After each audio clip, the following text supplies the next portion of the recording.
Mbote Nabino, Bandoko Balandi, Boza Ebele, Bozolanda chaîne Nabino, Temple de la démocratie, 10e rue télévision, Bemala, mon émission Echo de l'UDPS, le lot, Tozane Sengo, il y a Koyamba Awa, na plateau Oyo, Ponambala, il y a Liboso, Mwanamboka Chimba Chim, Oyazali Bongo, président, sectionnaire, il y a UDPS, Île-de-France, président Botenayo.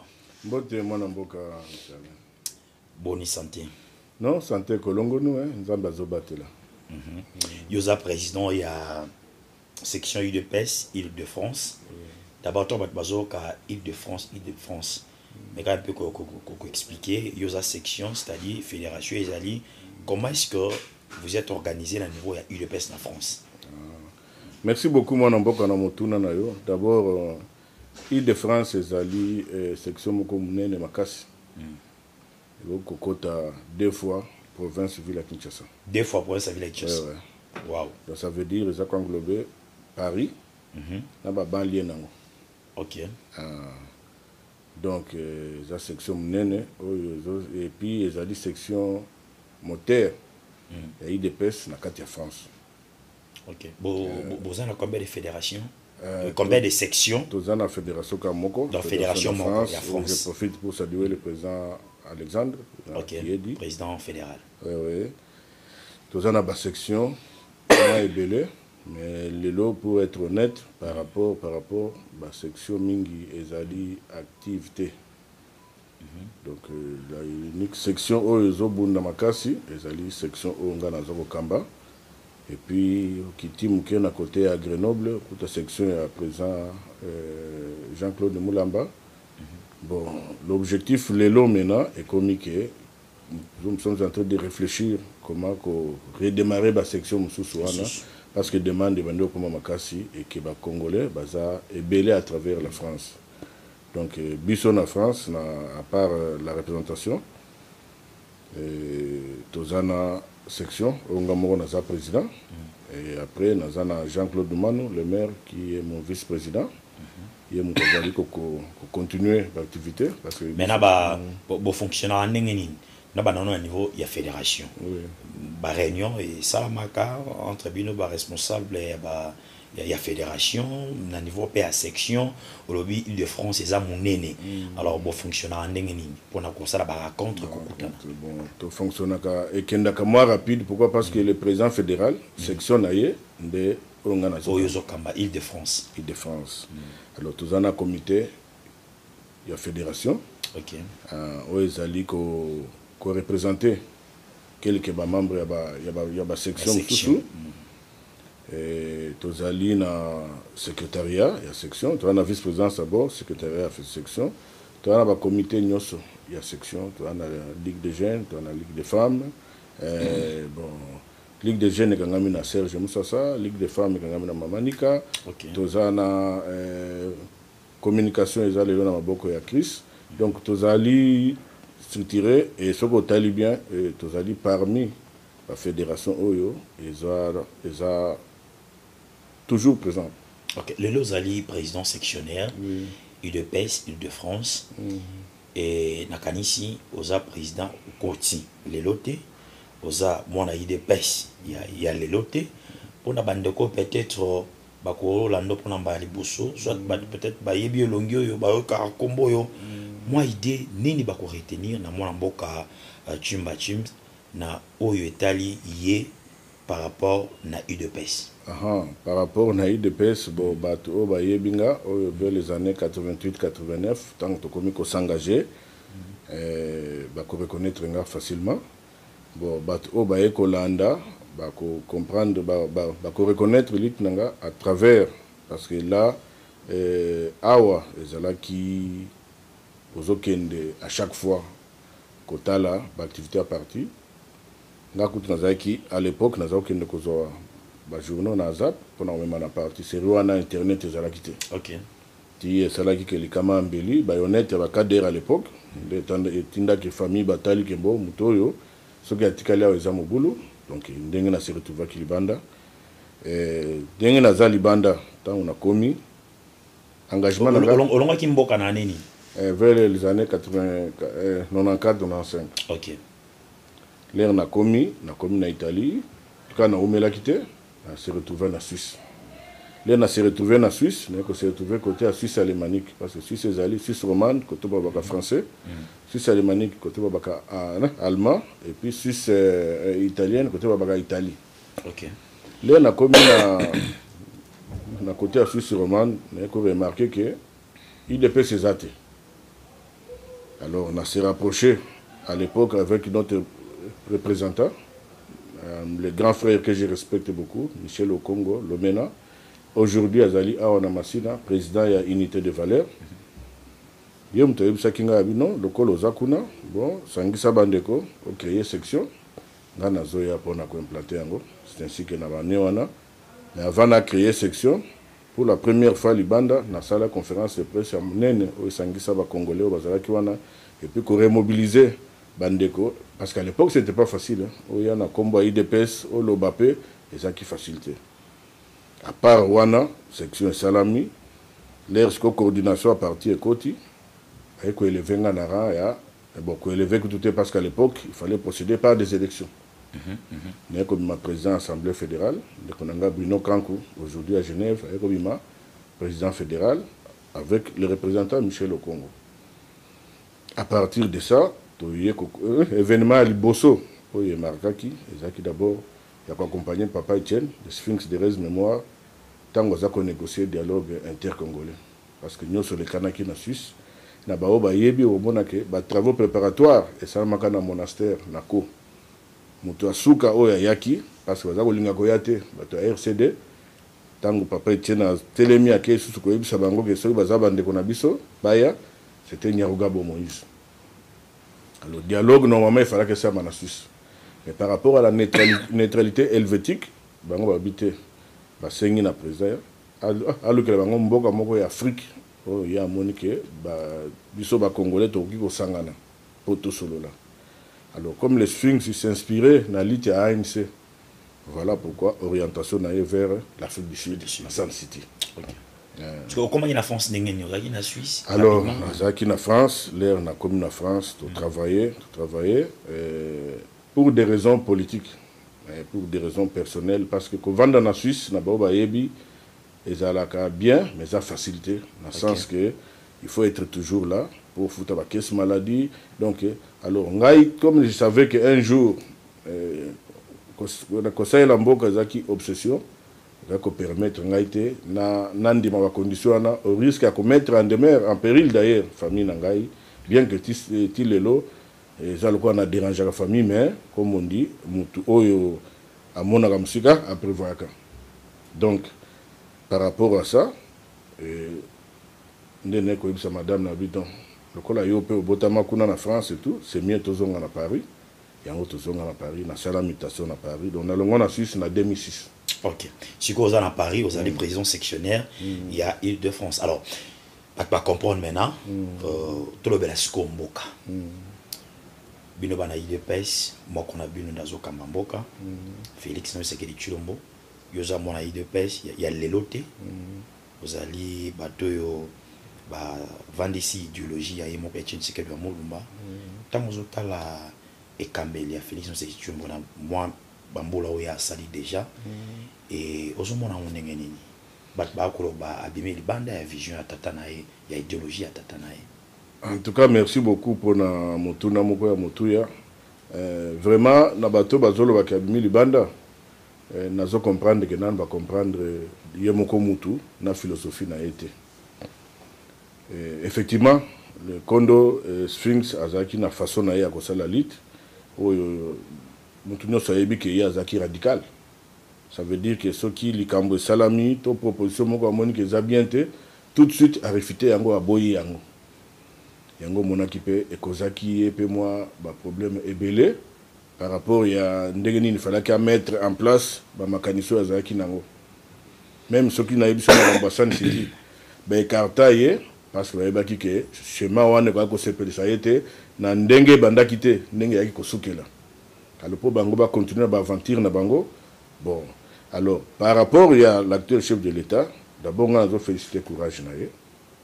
parce que mboka oyo na contexte ya ye kozolia yango à part courage na ye nazo féliciter méthodologie na ye ya travail façon na ye ya kokambela mboka donc même nga elekelaka nga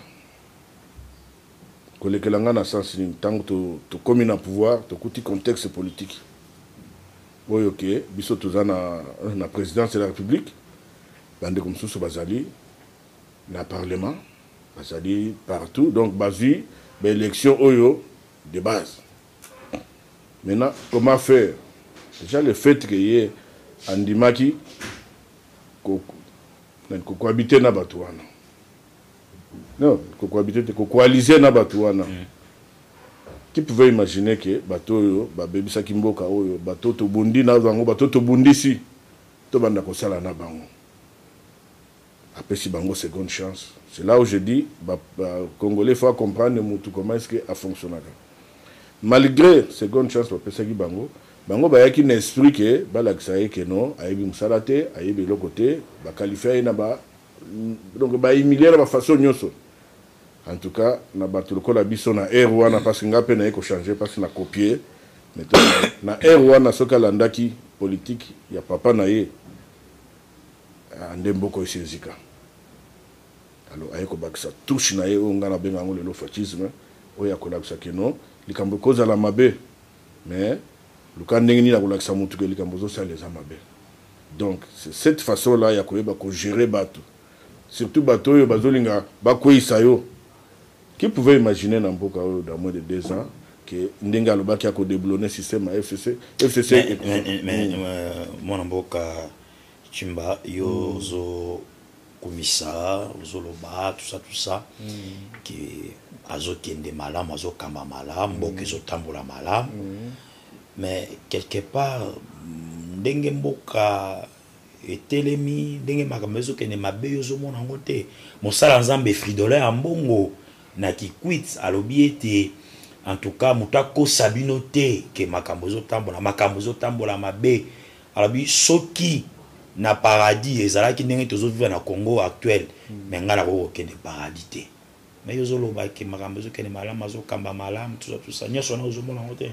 Merci beaucoup ndeko nanga déjà ndeko wana na ebité soki azalaka fier ya kolata sultani ndenge alata kango na monseigneur Fidela nga ya sala nga soni na mawa et puis na komona pona ni lelo église catholique ezali kokufa parce que ezana malchance ya kokanga manaba to lokola bandeko wana ndeko tovani na awa opesinga rendez-vous na ya awa na ebiki lobby to kutana na ndeko nangai ale na 10e rue na la li peut tranquille na la muki peut tranquille na ye peut tranquille na zo banga insécurité te ke na nzela masasi ekobeta na bangi yango te.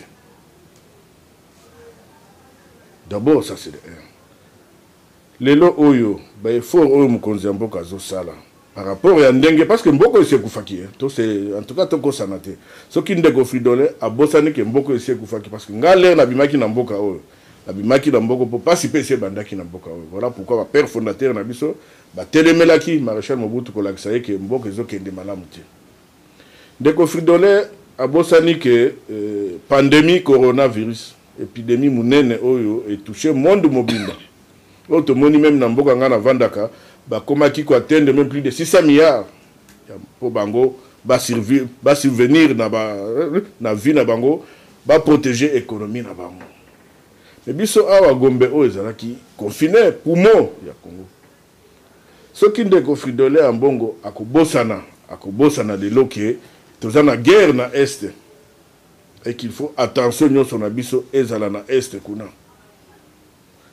Bon, je comprends que ndeko fridole en bongo oya ko côté ya bandimio bazo comprendre te ye pas na logique na bango ya koloba ke po mboka o ezala kitoko. Mais pourquoi bino na IDPS lorsque l'église catholique et le makam o ezana avantage na bino bozala sima na bango tant balobi makam o banu ko soit bino boko mi contre bango.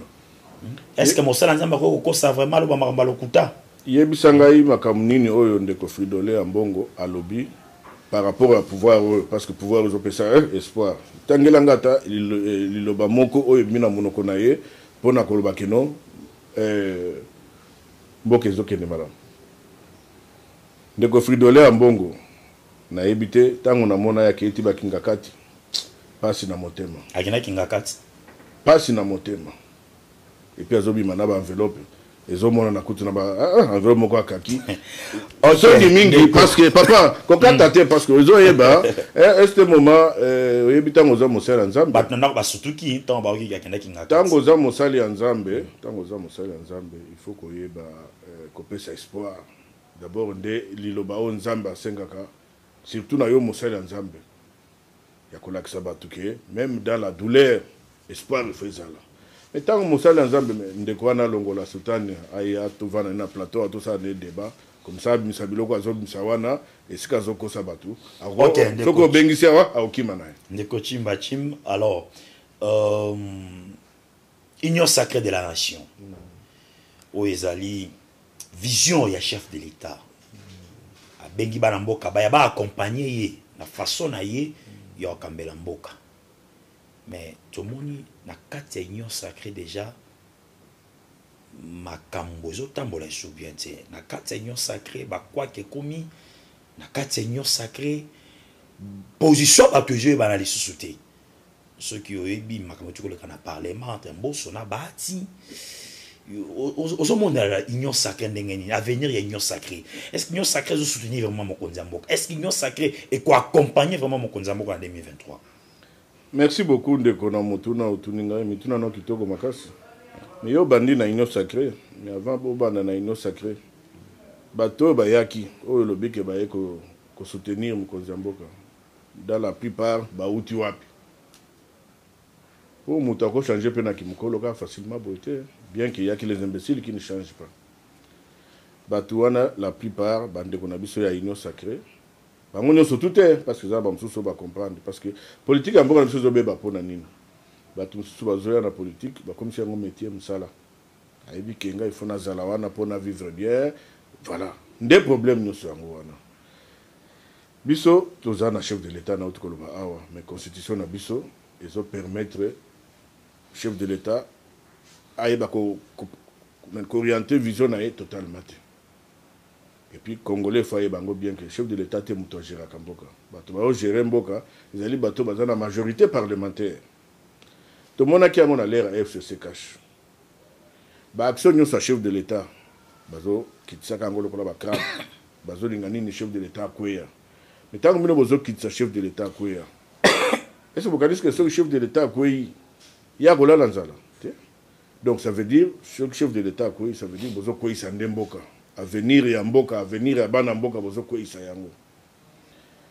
To bandi na banda ko ba makambo ya FCC. Ce qui te comme na union sacrée, c'est parce qu'il fallait qu'on sauve mboka. Le chef de l'État a créé sous mayele msusu ya ko keno, il faut na sauver mboka, il faut na luka majorité msusu ya sika. Kaka na banani, kaka bato bazaki na mandat ya peuple. Formule échanger, combo échanger, dénomination échanger. Est-ce que Batunyo Bazana va changer? Oh, Bazala Kiwana, oui. Mais Bamsoussou Bazala Kiwana, Bazaki désespéré, Bazaki perdu, va profiter pour Baya.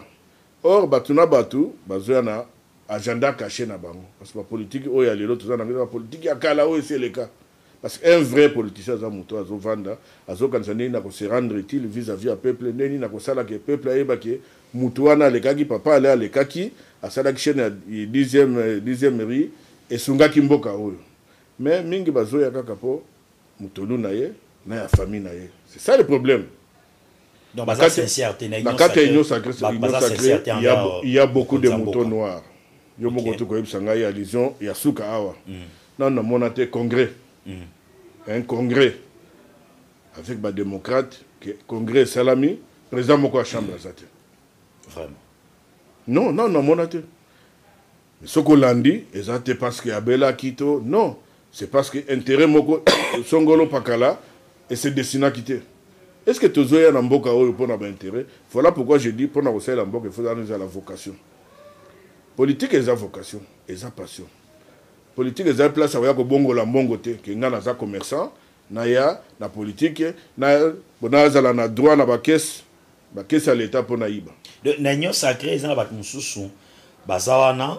Si on a comprendre yo na monoko nde bazoloba baosoutenir mokonzi ya mboka or que na mitema eza bongo te to mpe nde baza na bacalcule mosusu déjà na 2023 oyo kutu baza wana baza ebele oyo bazoloba te des hypocrites baza ebele na union sacrée mais toza na baoyo bazomanifeste yango yo koyebisa nga lelo tozokamba mboka na bandeko ensemble Assemblée pour la République ya Moïse mais bandeko wana bazocritiquer déjà gouvernement bango moko bazali même constitutionnellement ezalaka te voilà pourquoi moi je demande na bango bazwa disposition na bango baokoka se prononcer te toni bazwa disposition na bango ça veut dire que bazokoka balobi ke bo tozala na kati tozwa moyen ko se positionner tozwa moyen kozwa mbongo.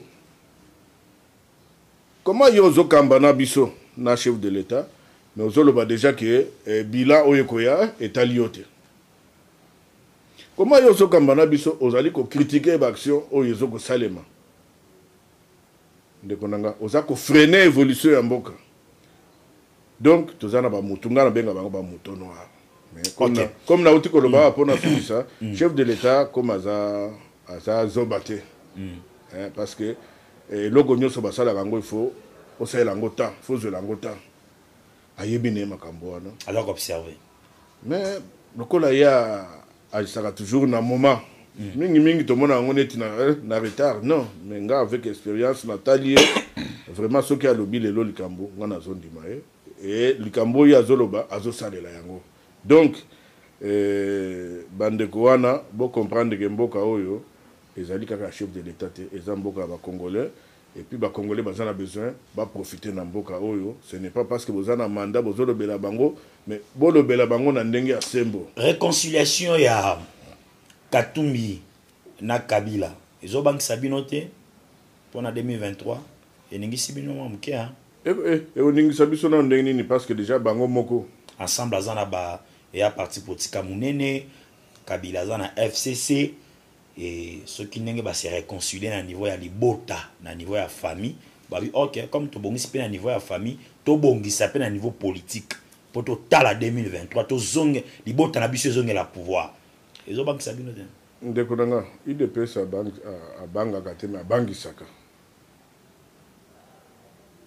qui pouvait imaginer que bandeko les loto moni bandeko bele bakumo sangana ebele ezaka ba wana yo tangite ebele bakomi ko sangana mais avant de se réconcilier il faut na botuna na ke bokabone la kinini ino bokabone pona ba faire na bango privé oh Kabila na Katumbi ba faire privé c'est vrai ça ba faire privé et puis nyo sosoko tali subasima nango mbongo et puis mbongo ya république ba faire privé est-ce que ba si ba régler ba compte c'est faux bazong ça na bambom alors ba politique soit eza na moko ayebi politique moko ayebi politique te mais o azokanisa ki ayebi politique et que politique eza makambo na ete na yebi c'est que lobby akolela ko biso politicien to yebi déjà est-ce que ba rapidement to komo ke na suka tolobela makambo le kana Nord Kivu oui tozalaka awa tozalaka Rwanda lelo na ekambeli ya mwana mboka Félix Tshisekedi Tshilombo et yebani officiellement gouvernement officiellement que Rwanda nous na sima ya ba M23 pe ba décision et Joamio yamba ki likambo na ndenge. Merci beaucoup de kona motuna eza likambo o congolais nyoso fa ya mango ne sengo parce que bitumba wana oyo ya bitumba ya est wana oyo toyokaka ngana viva bitumba wana déjà na 1983 na bakasindi wana parce que na toleka pe côté kuna basoda na biso asarma bakufa ebele pona bitumba wana OK bitumba wana yeko s'aggraver na 94 l'ère ya opération turquoise bitumba oyo ya Rwanda oyo ba tutsi bakine ko vencer ba hutu o bazaki na pouvoir ndeko na ngai banda wana tozalaki na ba régime dictateur oyo ya nous avons en tout cas un président de la République oyo azalaki même soda akokaki ko komisa bitumba na niveau so koma lelo te Joseph Kabila akokaki te pona nini omoni place obitumba ezali de place maguye ezakebele place mafia ezakebele OK or est ya mboka na biso ezali objet à convoitise ya mokili mobimba donc il fallait qu'un jour tozana mwana mboka président de la République Félix Tshisekedi aye pona ko silisa makambo wana po alobaki ke tant que ya kozana pouvoir atie loboko na ya couper akosilisa bitumba wana. Ba mesure wana c'est bon. Ce sont des mesures où il fallait qu'ils soient, mais avant qu'on soit mesures il fallait qu'on ait épuisé qualité diplomatique parce que même maintenant okay. Divorce bah il y a pas juste à Katibino non ils ont un processus notamment médiation. To comme ina souka dans 30 secondes bino bande kwa IDPS ya libanda o boza awa boza ebele boza ki na nganda le 17 mai boza ki na mo atelier toko ko ba ezala ki surni na mkusi. Non, merci beaucoup la question. Atelier on est qui pour réfléchir. Mon IDP c'est la machine. Alors groupe il y a Bisso Bandeko il y a Libanda. Il fallait tout réfléchir sur demande moko il y a Moko Salaki. Tout proposer comment est-ce que tu ça là pour accompagner na ko memelaye ba ko proposer ba investissement. Okay. Et des circuits comme memelaye ba investisseur. Alors, atelier wane salamaki na centre Nganda, mukolo batno so bazaki na bandaku comme férié. En même temps, objectif atelier wana d'abord il y a ko concevoir ba idée, ko proposer ango et puis ko kende ko laksa na autorité à parti. Comme ça ba accompagner biso to me mango et pas chef de façon que ba activité wana e ko ko EDP lingomba ce qui est salami de façon que la crise ya misala crise sociale et ko kampe ko zala atténuer to komi na suka to zaki nesonga ko yamba on linga utala caméra o s'adresser na bana nyonso ya IDPS o bazolanda osikoyo partout na monde mobimba. Merci beaucoup bana IDPS eza parti oyo ezopesa espoir na mboka mobimba. IDPS eza parti oyo esengaka ke adhésion d'abord ezaka libre et puis eza parti oyo ke expression ezaka libre. Surtout qu'ils ont parti à masse. Ils ont parti où ils ont kosenga flatérité. Ils ont parti ils ont kosenga dialé loté na contexte ne ba benga kango awa. Tous en a besoin ya que à partir ya mikolo ndenge zoko kende boye tozongisa nanu bo moko na biso union oyo tozaki nango et puis tozongisa ko respecter ba valeur na ba principe oyo ezali ko sangisa biso. Ba valeur dans ma principe et que ça ne pas autour ya batu parce que les lots comme on mona ngai fona kanga makana ndeko Alain po si mana endenga na uzokwanga te nazoko kamwa ke ti lelo nazo mona bana IDPS bazolela ke biso na to se retrouver te non lit auto salaki o lelo tozoko accompagner sima ya auto benga peuple d'abord ezo senga ke photo bundana ni photo sala de façon que ceux qui peuple allié biso nyonso tout pe to kolia. Merci ceux qui peuple allié bisonyo sotokolia waneza maloba ya suka ya mwana mboka chimba chim oyazali bongo président sectionnaire ya UDPS Tshisekedi Île-de-France. Donc na moi mikoloza na Kinshasa neto profitaki aya na plateau ya école de l'UDPS te mekako solanae. Merci président pour notre temps accordé bisonné bi ke ba kambozala ki ebe mais au salut violence pour répondre à l'invitation ezambala liboso kasi ezalamba la soukate à tout moment dans la Kinshasa to banako yambayo. Merci une équipe technique ngalabino tokutani na numéro prochain.